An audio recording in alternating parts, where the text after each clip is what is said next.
ও আমার একটা হৃৎপিণ্ড, সেটাই আল্লাহ নিয়ে গেছে। পরশুদিন বলছে বাবা আমার একটা বরকা কিনে দাও। আমার স্যান্ডেলটা দেখেন 3 বছর পুরাতন ছেঁড়া, কিন্তু আমি আমার স্যান্ডেলটা পাল্টাই না, সেলাই করে নেই, কিন্তু আমার বাচ্চাদেরকে আমি কষ্ট পেতে দেই না। শুধু একবার বলছে বাবা লেচে খাবো। আমার মেয়ের মোবাইলে আমার নাম হলো 500 ছবি আছে।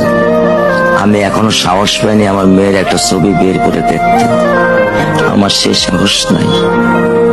আমি সেই সাহস হারাই ফেলছি, কারণ ও আমার ছিল হৃৎপিণ্ড। ওর জীবনে এমন কোনো চাওয়া নাই যেটা আমি পূরণ করি নাই। পরশুদিন বলছে বাবা আমার একটা বরকা কিনে দাও। আমার চাচতো ভাই বললো ভাই ইসলামপুর থেকে 300-400 টাকা পাওয়া যায়। আমি সাথে সাথে নিউ মার্কেট থেকে আমি 1000 টাকা দিয়ে আমার মেয়েকে বরকা এনে দিচ্ছি। আমি দরিদ্র, ভাঙা বাসায় থাকি,